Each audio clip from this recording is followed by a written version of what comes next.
Hello बच्चों, let's read this question. The question says read the following statements and find out the incorrect statement. 1. Orchid is a non-endospermic monocotyledonous seed. 2. Castor is an endospermic dicotyledonous seed.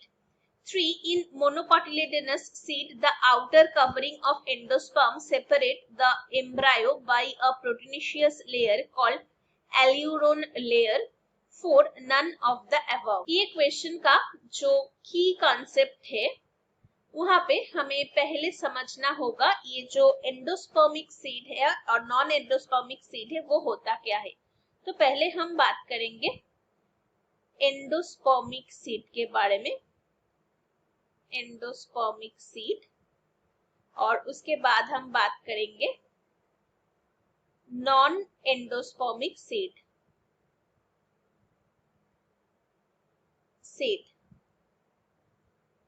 अभी ये endospermic seed में क्या हो जाता है, जो embryo होता है वो एम्ब्रायो क्या करता है, पूरा जो एंडोस्पर्म है उसको यूटिलाइज नहीं कर पाता। तो हम लोग लिख सकते हैं does not utilize the whole endosperm.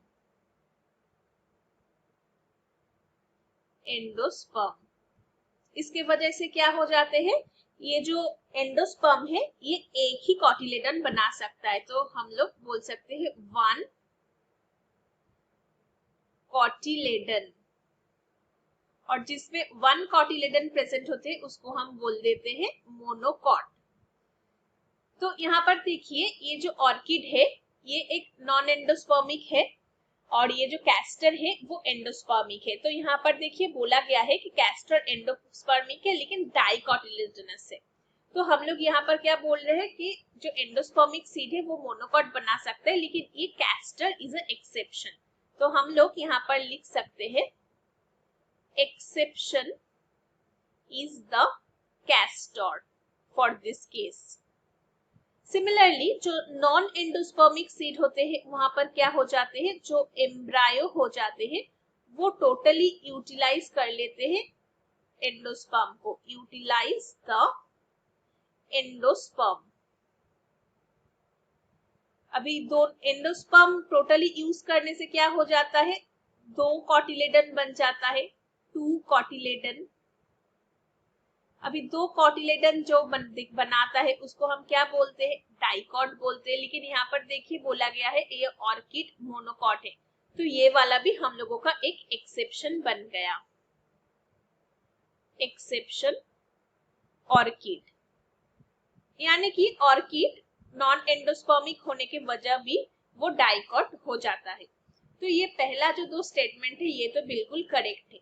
अभी चलिए हम आ जाते हैं ये थर्ड वाले ऑप्शन में। ये थर्ड वाले ऑप्शन में बोला गया है जो मोनोकॉट सीड्स होते हैं वो क्या करते हैं, अपना जो एंडोस्पर्म वाला पोर्शन है और एम्ब्रायो वाला पोर्शन है वो दोनों एक प्रोटीनेशियस लेयर के साथ जिसका नाम है एल्यूरोन लेयर वहां से सेपरेट रहते। तो यहाँ पर हम लोग एक डायग्राम देख लेते हैं। अगर हम मेस की एक सीट की ड्राइंग बनाए तो ये अगर सपोज मान लीजिए ये हो गया क्या, हम लोगों का मेस का जो सीड है जो कि एक मोनोकॉट है उसका एक रफ ड्राइंग। तो हम क्या बोल सकते हैं, यहाँ पर एक ऐसा लेयर रहता है और ऊपर वाला जो पोर्शन होता है ये वाले पोर्शन को हम बोलते हैं एंडोस्पर्म, और नीचे का जो पोर्शन यहाँ पर रह जाता है उसको हम बोलते हैं एम्ब्रायो। अभी देखिए मैंने यहाँ पर जो ड्राइंग बनाया है ये एंडोस्पर्म और एम्ब्रायो के बीच में एक लेयर का ड्राइंग भी बनाया है। ये जो लेयर होता है ये डेफिनेटली एक प्रोटीनेशियस लेयर होता है और इसको हम बोलते हैं एल्यूरोन लेयर। तो ये थर्ड वाला भी जो ऑप्शन हम लोगों के पास है वो वाला भी बिल्कुल करेक्ट है। तो इस क्वेश्चन के लिए आंसर क्या हो जाएगा, option 4, none of the above. So the final answer is option 4, none of the above. Hope you understood it well. Best of luck.